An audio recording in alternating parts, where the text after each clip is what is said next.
X-Men. Get it!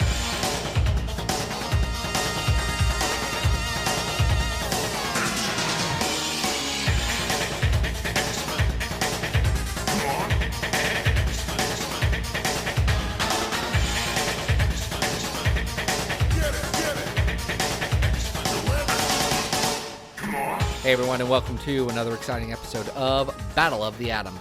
This is your weekly X-Men podcast where we rank every story from A to Z. I'm Adam. And I'm Zach. And Adam, Wee. do you know what today feels like? It It feels like the first time. It feels like the very first time. You're gonna wake up your children, Zach. They're not asleep yet. They're not. We're talking now. about famous firsts. We're talking about the first appearance of a bunch of characters this week.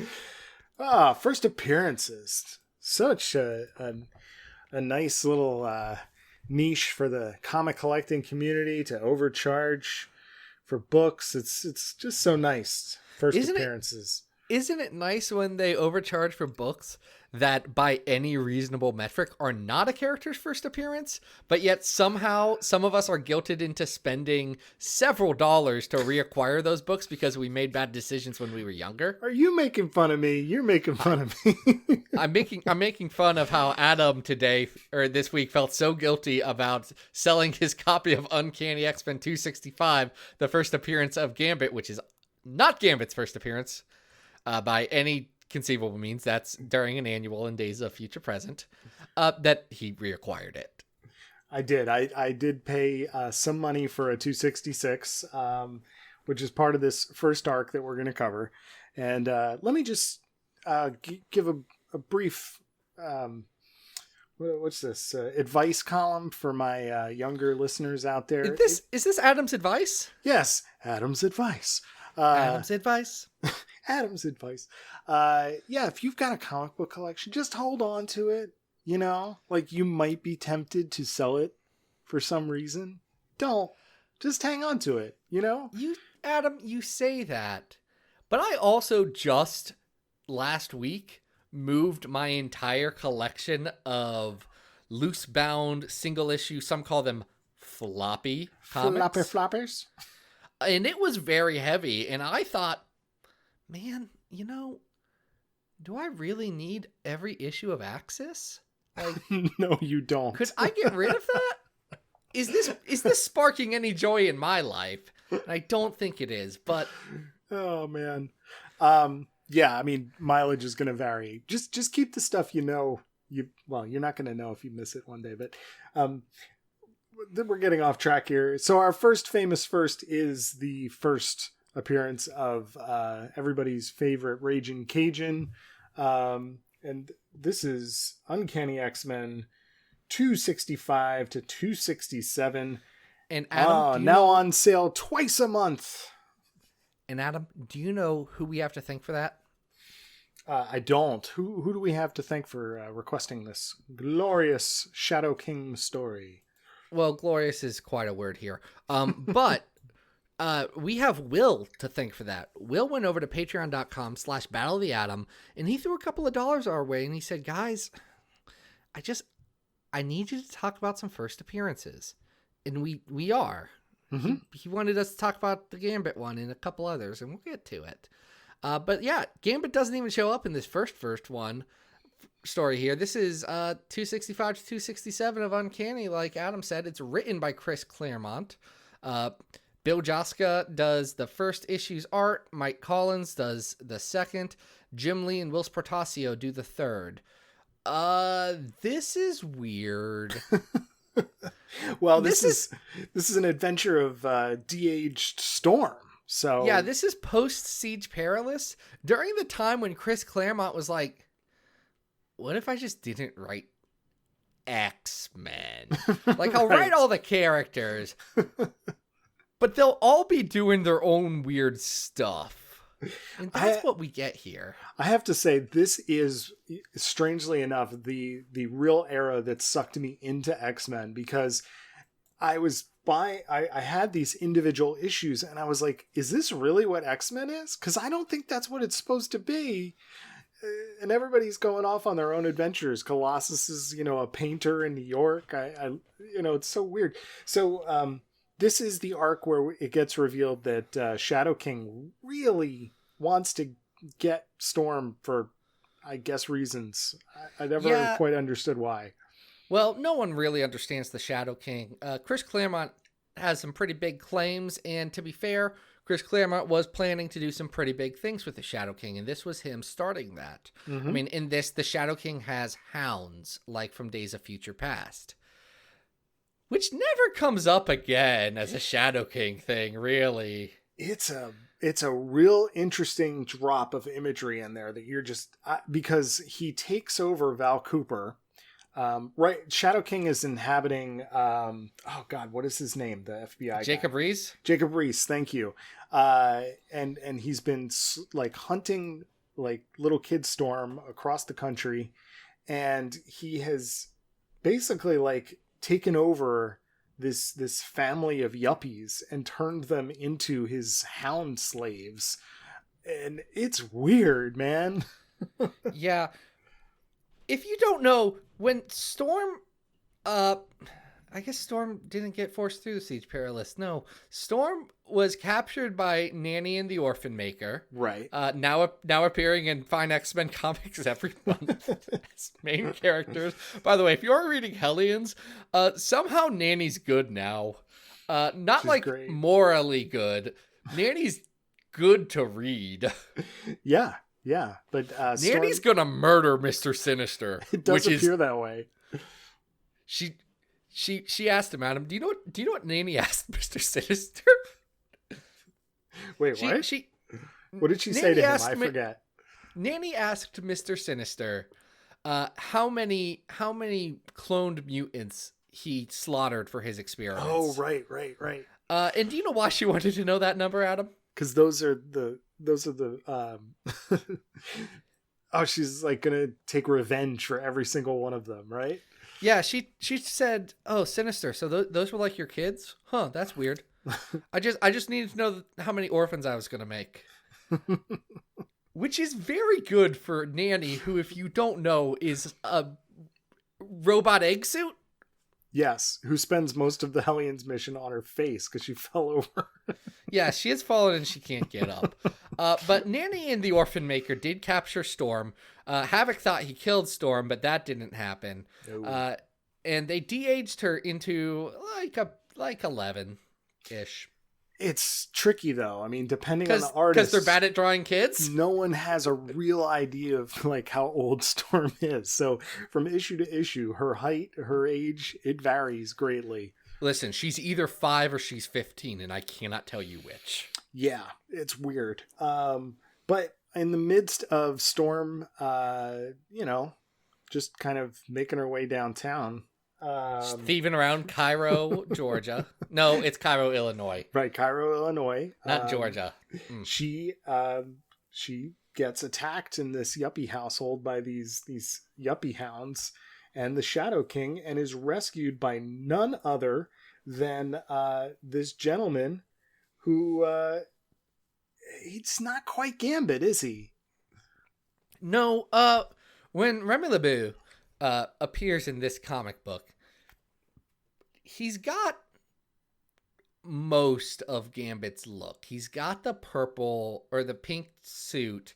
He's got the big old duster. He's got the head sock. He's got the floppy hair. But his features are not like set. His face isn't right. He has weird green powers, and he throws spikes. And a plate. He throws a plate. He's not really Gambit yet. To be fair, they figure it out pretty quick, because by the last issue of this, he at least throws one playing card and does use a broom like a bow staff. Yeah, which is pretty good. The last issue, Gambit's first appearance is drawn by Mike Collins, and from my understanding, Jim Lee did the character design for Gambit, and there's actually some alternate designs of his costume that are floating around out there with like fishnets and stuff like that. They're pretty wild. But you can tell that there's just a little bit of confusion from Claremont's script, from Jim Lee's design, to here's another artist doing a fill-in issue.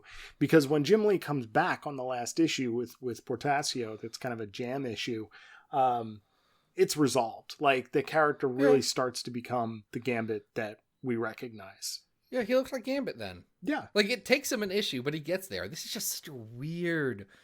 It's a weird first appearance because it is this weird balance between the Shadow King going after Storm, Gambit rescuing her because he was trying to rob the same house she was in, which is very, very good meet cute for two thieves. And also Nanny and Orphan Maker are going after Storm. And it doesn't really congeal into like a story very well. Well, and it's also just sort of open-ended. Like, the hounds are chasing the two of them, and they basically just get away. And that part's just given up on. You know, we catch up with Shadow King later as we get closer to the Muir Island saga.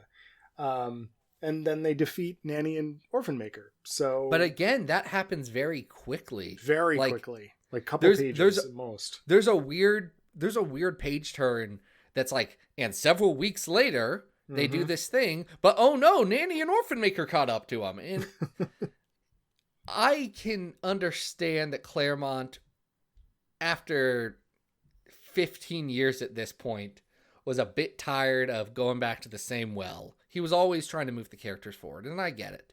And some of the stories from this era do work. I'm not sure this one does. One, Kid Storm's bad. I don't like Kid Storm. It's strange, to say the least, especially battling like these bondage villains. Like, you know what I mean? It's just weird because Kid Storm is not as bad as she could be. Like, Kid Storm could be horribly insufferably cute or thrown in the most inappropriate of circumstances. And for the most part, they walk that very fine line where they don't, and she still 80% feels like Storm. But something's missing, and also none of these artists can draw a child. Oh no, like, I'm just on a page where Portasio is drawing Storm, and her eyes are like gigantic, and I get that I get the intention, you know, enlarged features on children, but it's interesting. You know, like, depending on who's drawing her, because we actually, you know, if you count Portasio in the mix, you've got 4 different artists drawing this character over the course of 3 pages, and it's completely inconsistent from issue to issue. So I don't know. I like, part of me will look back on this era fondly, but it is a very messy introduction to a character who is definitely not fully baked. Needs to go back in the oven. Gambit doesn't get good until X-Men number 4, where he's playing basketball. He's kind of good in Extinction Agenda, you know, like he pulls that spike out of his leg, and he's still weird in Extinction Agenda is my problem with him. He's not like all the way there because he hasn't interacted with anybody. No, he has to have Rogue to like really be Gambit. And they're close in like Mutant Genesis, because there's that part where he's fighting Wolverine in the danger room and we go, bang, you did. And that's good. And they're like, okay, we're getting Gambit now. Right.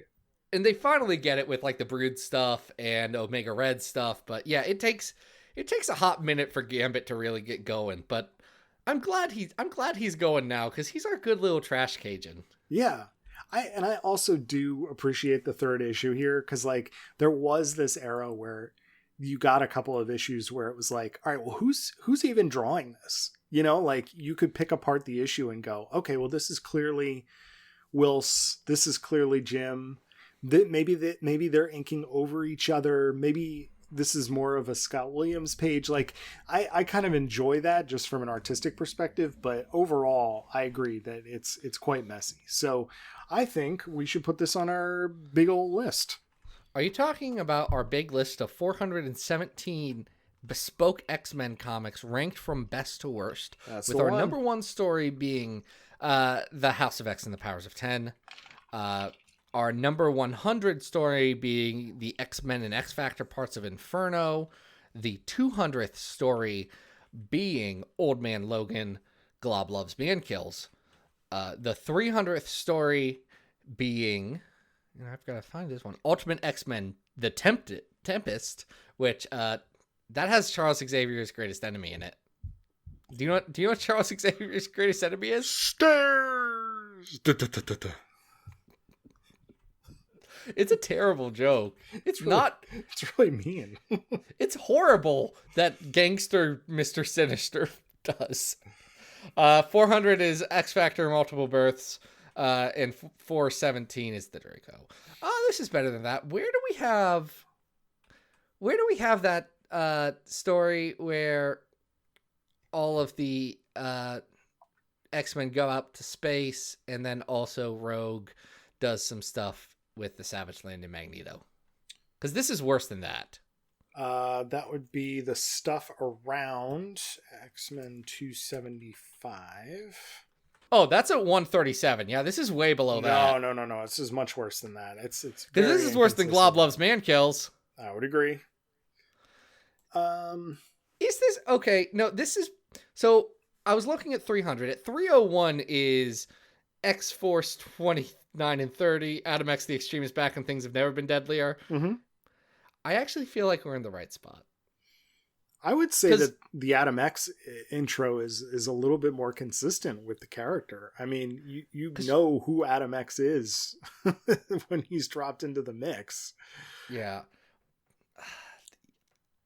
I think this may edge out the Rogue and Iceman arc though for me. That we have right below that. Because I'm looking at that. For me, I think we're in the right category. I would probably rather read this than Operation Zero Tolerance again at 307. Mm-hmm. But that middle chunk, like the stuff that's right between those two, we've got Storm Volume 2, Daydreamers, Iceman Thawing Out, Extraordinary X-Men 1 through 5. I don't know. I'd probably read this more than Extraordinary. I like the Rogue and Iceman thing better. That story at least has something to say. Okay. Is it better or worse than Storm Volume 2? At 303. Which one's Storm Volume 2? Is that the one where she's in Wakanda and Black Panther has to save her life? Yes. Oh, that one. Yeah, we're going to put that above that. Okay, so this is our new 303. I didn't like that story at all. And my gut tells me that I liked Iceman better than that, but my gut's wrong half the time, so who knows? This is 303 then. Perfect. I like Gambit. We should just keep talking about Gambit, but we have to do first appearances, so what should we do? We should talk about Uncanny X-Men, the first appearance of Maggott / The Trial of Gambit. I love Maggott. I have framed Maggott art right there. Really? Shocking all of our listeners. I purchased it from Joshua Cassara. It's Maggott and Jean at the Green Lagoon having a nice drink. And I do cherish it. I look at it every day because it's good art and I care about Maggott so much. Much like Gambit, Maggott takes a second to get cooked. I would agree. His art is introduced by Joe Mad and then also gets tossed off to Chris Picciolo later in the arc and then back to Joe Mad. He's pretty gigantic when we first see him rescuing a woman from a giant robot gorilla. Yeah, so one note for our listeners, we're splitting this what we're calling this arc is Uncanny X-Men 345, 347, 348, 349, 350, because 346 is technically a completely unrelated story about Operation Zero Tolerance. Right. It's Marrow and Spider-Man during OZT. None of the characters show up here, so right. I'm fine with jumping it. I don't know. I'm going to pretend that we covered it in our Operation Zero Tolerance episode. I'm not 100% sure we did. I don't know that we did, but I don't know that we're ever going to read it. That's fine. It's fine. Heck, someone pay us $2. We'll read that one, but we're skipping it for now. It's got Joe Mad art, so if you're into that. And this is directly after they've gone into space and saved the Shi'ar from the Phalanx. Yeah. It falls out of that. So these issues, by the way, Scott Lobdell and Ben Robb do the first issue with Joe Mad and Melvin Ruby doing art on it. 347 is written by Lobdell with Joe Mad. 48, like you said, is that's Joe Mad again, but 49 is Chris Bachalo. And then 350, Steve Seagal starts writing it, and then Joe Mad and Andy Smith do the pencils here.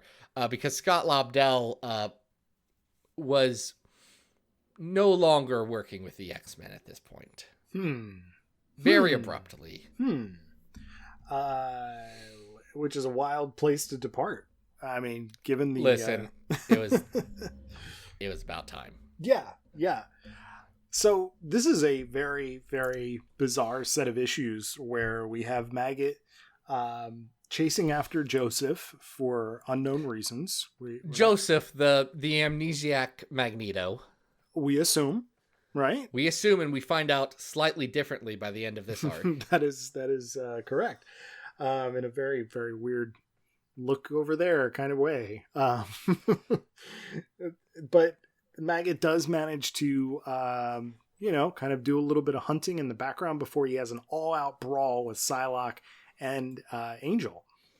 Yeah, this is Psylocke and Angel right out of the Crimson Dawn story, where Psylocke gets her Shadow Ninja powers. Yeah.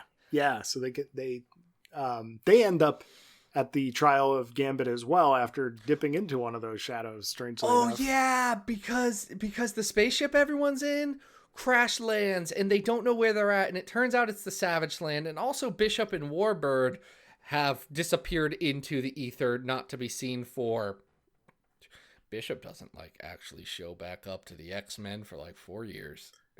Well, he's messed up from that crash, and Deathbird is kind of nursing him back to health. He does not look very happy, even though he was flirting with Deathbird prior to the accident. Yeah.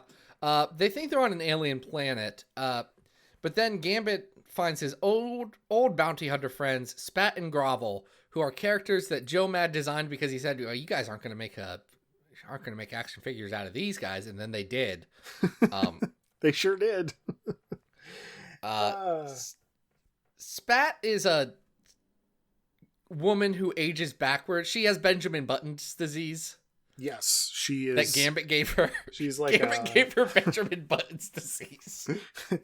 She's not happy with Gambit, and Grovel's kind of like either. She's giant... at the tail end of Benjamin Button disease. Yeah, and Grovel is just kind of a big old frog-looking dinosaur thing.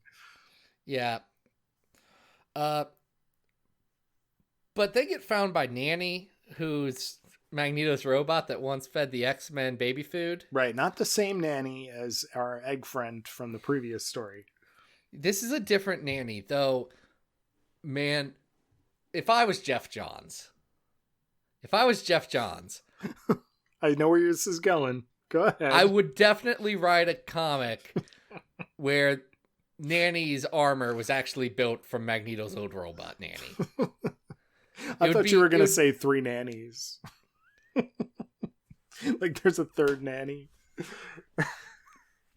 Adam, that's a good idea.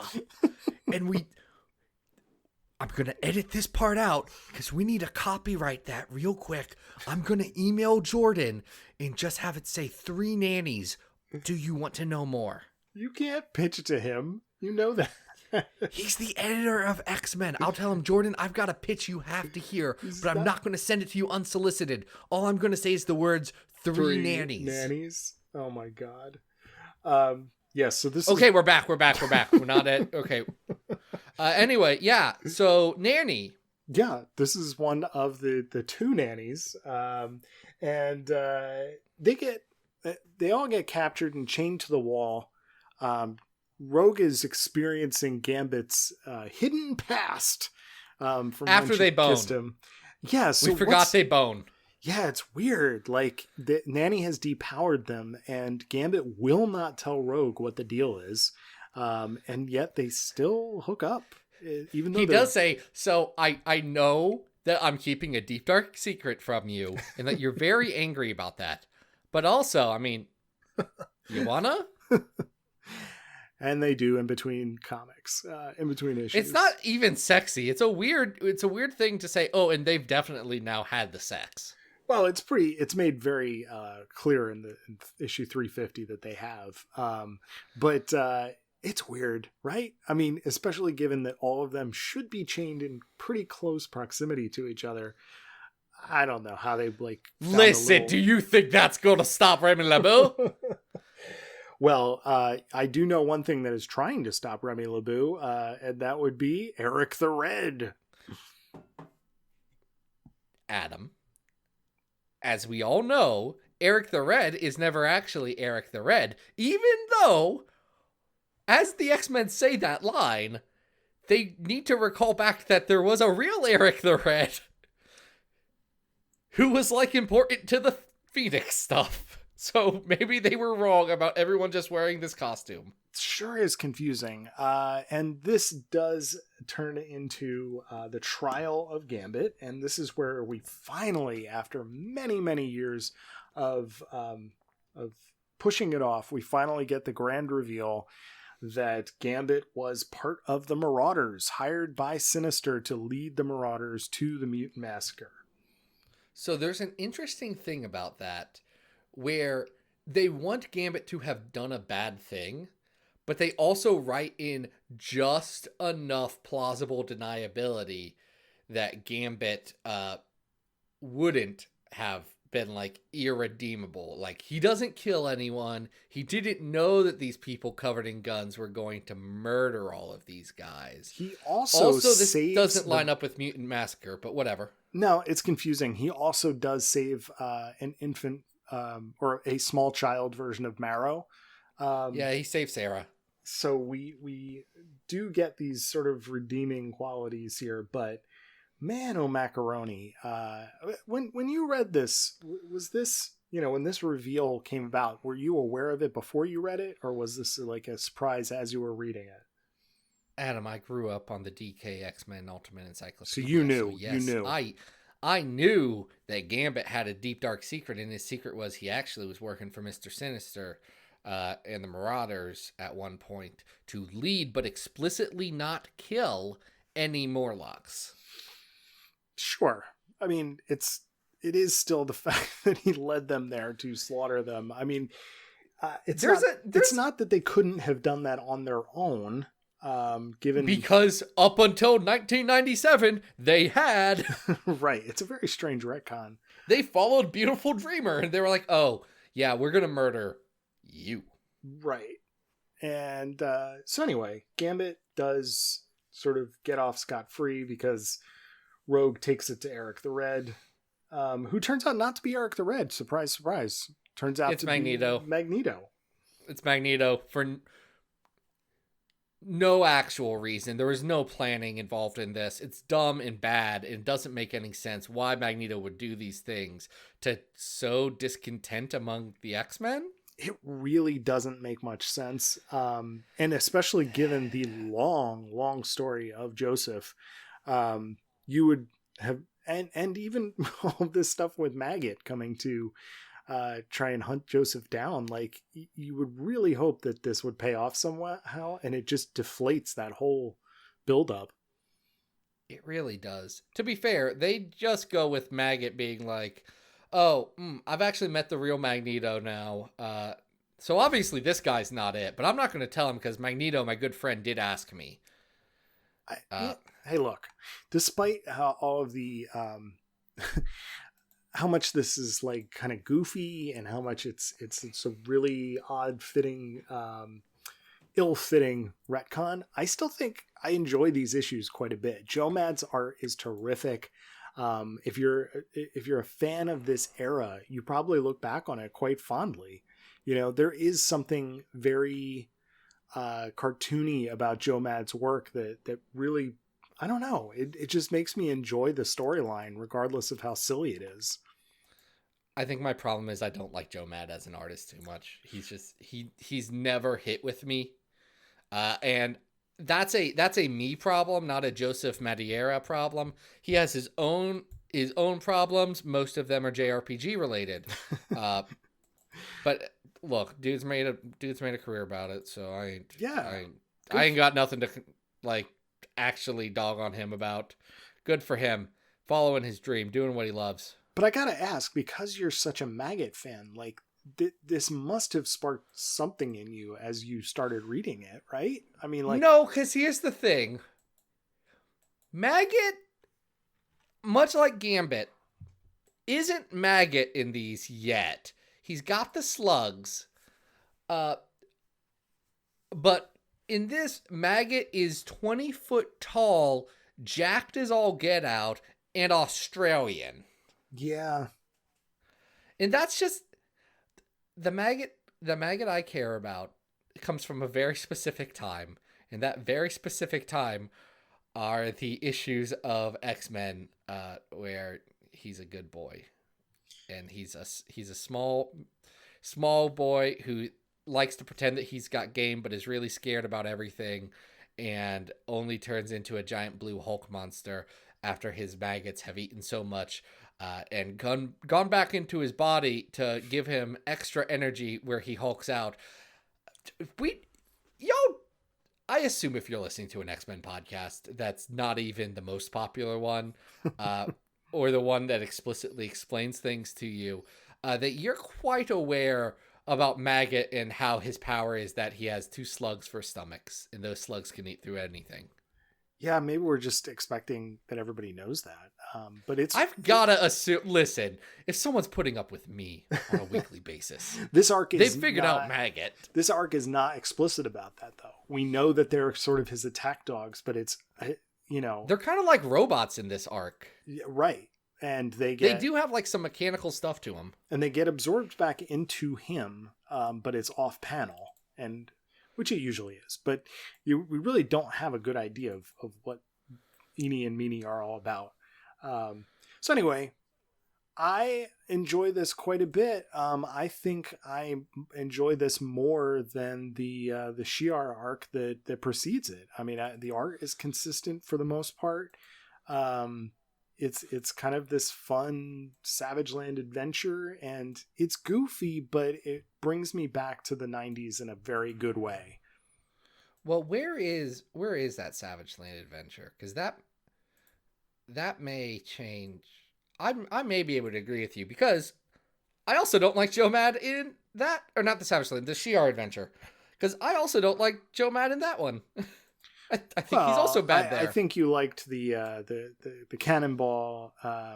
I like one issue of that, and I also like one issue of this from an art standpoint, and that's the good one where Chris Pachalo draws it.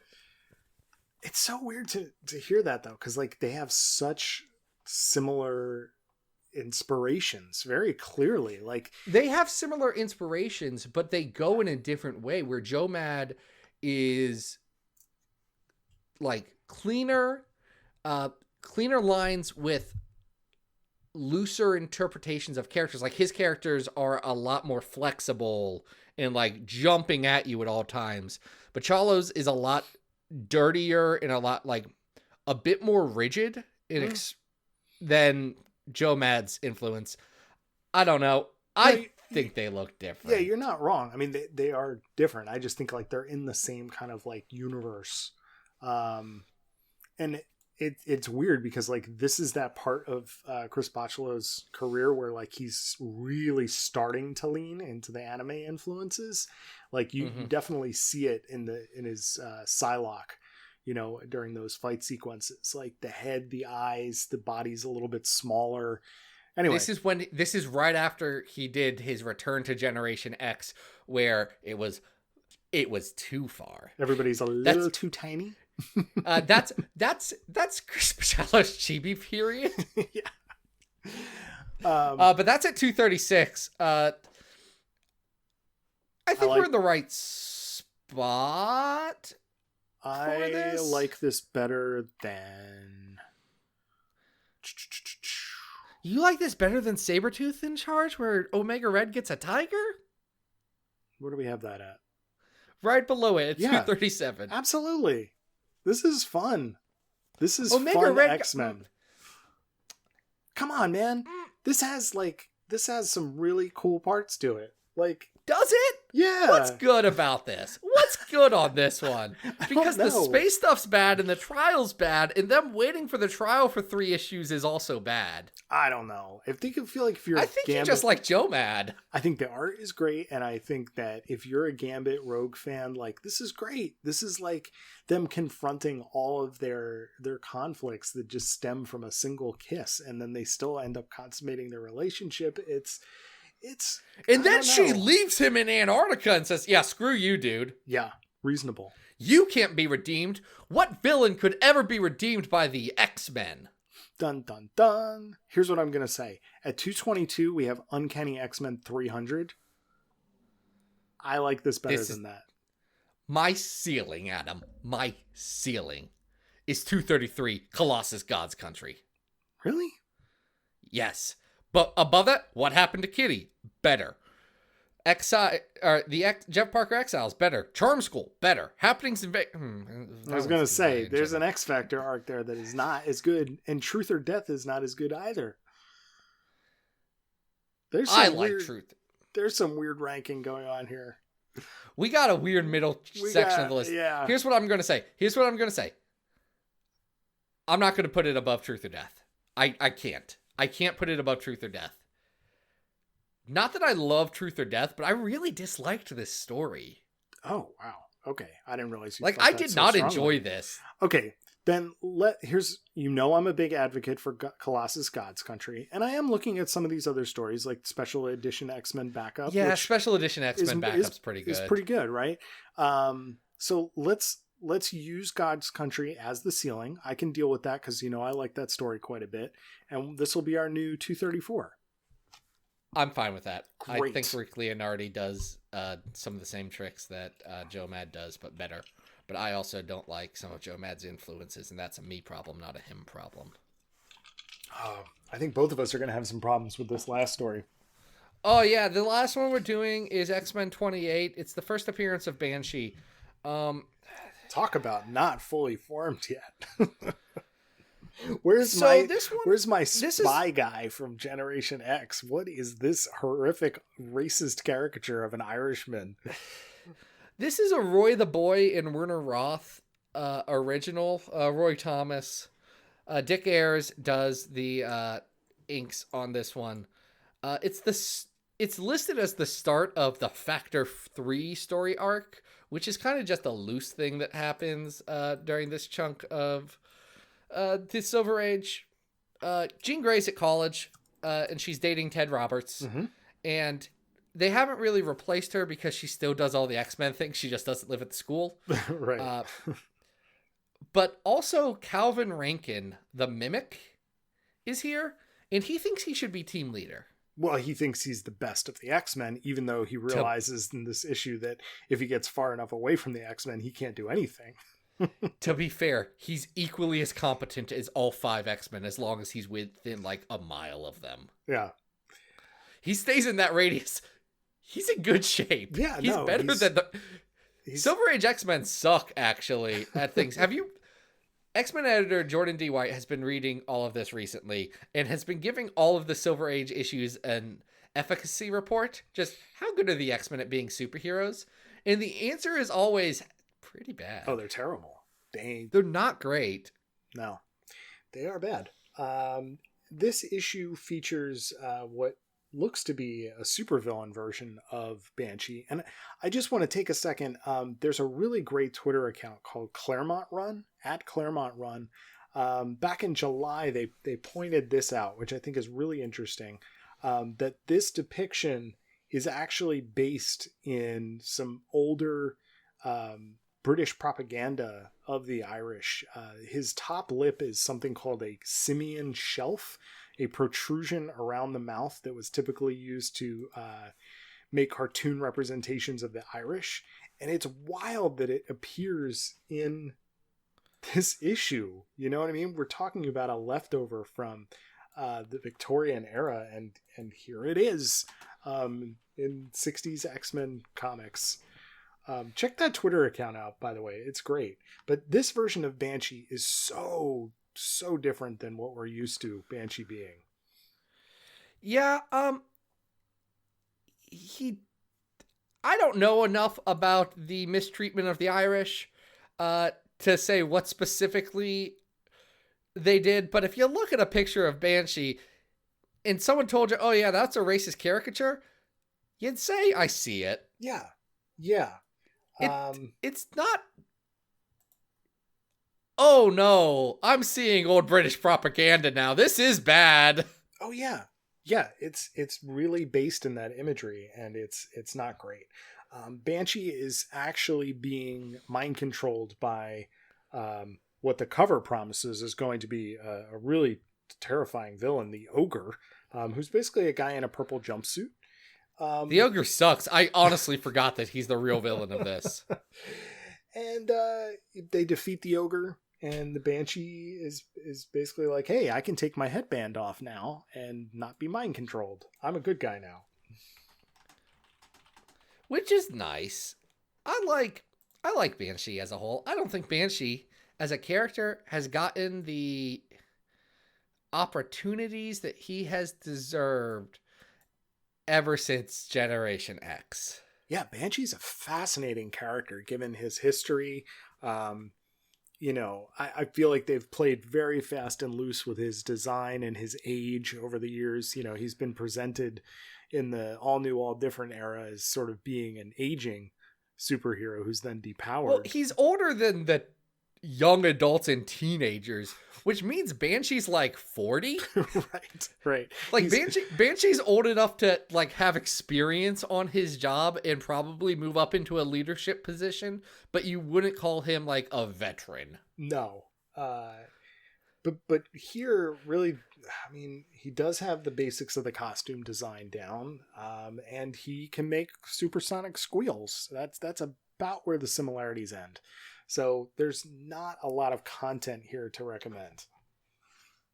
No, there's not a lot. They get into a fight and then they stop. And Mimic sucks. He's mean. I don't like him. Mm-hmm. He's horrible this entire run. Like, Mimic's the first person to join the X-Men after the 05. And I do not care for it. No, he's bad. They do immediately have him fight the Super Adaptoid, which is like a very good piece of like meta. I mean, we know. It's like, get the Super Scroll in that issue, and then it's like, yeah, hey guys, this is all, yes, we've done it 3 times. We know. It's fine. But I'm thinking back to another introduction, which is in X-Men 3, Beware of the Blob, which was far more entertaining. At least that one had zoo animals in it. You know that Banshee was originally supposed to be a lady? Oh, really? That would make sense. I mean, it's sort of the siren imagery, you know? I mean, a Banshee is a female character in folklore. Mm-hmm. But someone in editorial said, no, it has to be a guy. And I'm not going to say anything except for there was really only one editor of Marvel Comics at the time. And listen, his name sounds like Stanley. It's not Stanley. Disguised that well. But it sounds like Stanley. Listeners will be able to figure that out. Just take a couple minutes with that one. If you know, you'll know.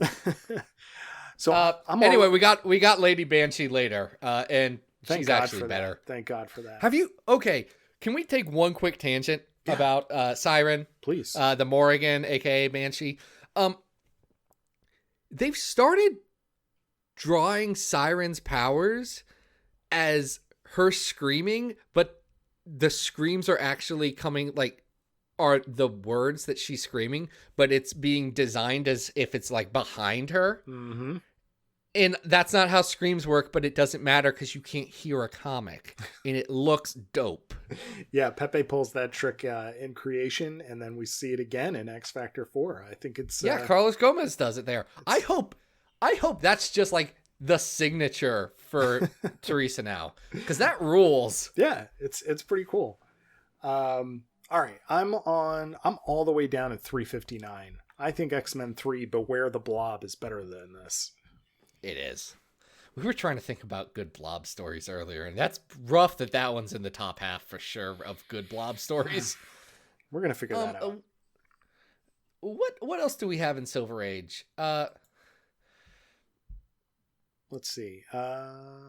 Is this better than X Factor 1 through 6? No. It's not, is it? Man, Silver Age is bad.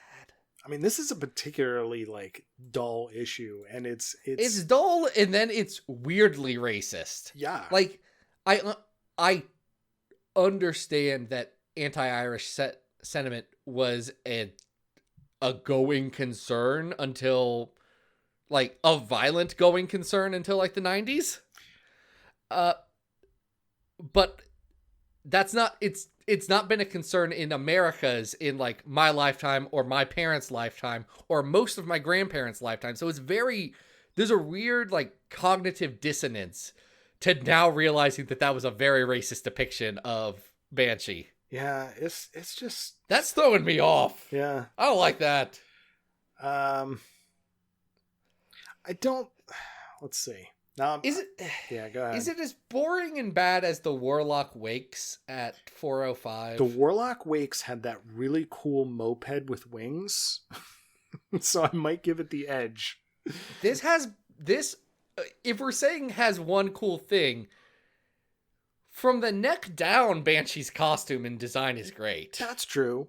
They gotta fix the entire head area.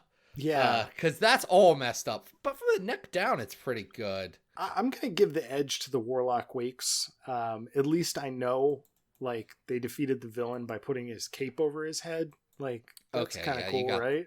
You got that. I in the course of this conversation, did forget that the ogre was also in this. Right. But this is not worse than Storm the Arena. No. But it is getting into that, like, offensive part of the list. So this is our new 406. Man, that was an archaically offensive story. Yeah, you could, I mean, go for later appearances of Banshee. Almost any later appearance, honestly. I'm not going to say I reread Giant Size X-Men last night. I read a reinterpretation of Giant Size X-Men #1 last night. Banshee's good in that one. He's great. They figured him out by then. He's great. And kudos to the artists on that one. Yeah, guys, if you didn't pick it up, that book is the book is exactly what it says it is. Mm-hmm. And you're going to get as much out of it as you want. Because it's very interesting to see those artists do a pretty darn faithful reinterpretation. There's like 1 or 2 pages that they even kind of do anything with the paneling. That's it. It's pretty faithful. I did a little bit of a breakdown for that for Xavier Files, so if you want to check that out, you can do that. But I do recommend reading it side by side with the original because it's kind of a fascinating experiment. I'd love to see more of those, honestly. Do X-Men 1. Do the Jim Lee issue with like...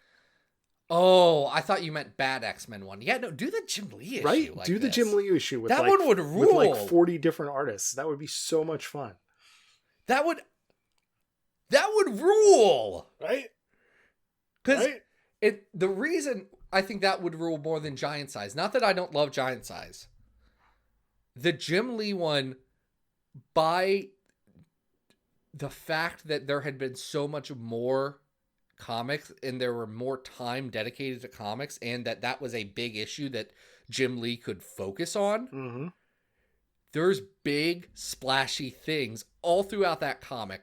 Also, they would be legally obligated to redo the X-Men hanging by the pool pinup, and I do want to see that drawn by who would be good? Nick Robles. 3 in a row, Nick. That's Trace. That's 3. All right, so we plugged XavierFiles.com. Oh yeah, we did do that. There's also sword content there. If you guys want to see stuff about Ten of Swords, go there. There's some excellent content that's going on that one. I'm at Xavier Files on Twitter. And by I mean the website. Do not ever find my personal one. It's locked. If you say request to be a friend, I'll say no. I have no sympathy for that. I just deleted like 300 people from it. See, this is all a result of people confusing the Xavier Files moniker with an individual as opposed to a collective of writers. So I don't know what in the last 4 years they could have done to get that confused. But now that things are different. Anyway. We're in a new and an exciting era. Adam, since you do like to be found, where can people find you? Guys, you can find me and follow me at Arthur Stacy on Twitter. Support the Patreon. What are we talking about next week? Oh yeah, next week we're gonna be talking about some stories that like talk about some actual issues and like represent them well. You don't know. So that'll be... Oh no, I don't know how to describe this one. Yeah, no, it's a weird pitch. Why don't we it's a good pitch. It's a good pitch. It is good. It was a thinker because, and we'll get into this next issue, for a franchise that has largely based itself on stories about oppression, X-Men's not been great about intersectionality and representation. Yeah. But these stories are pretty good about it. So we'll talk about that. That's what we got. Thanks, Will, for supporting this episode on Patreon. You're great. Everyone's great. And we're going to do more later. But until then, guys, this has been Battle of the Atom. We hope you survived the experience. Get it!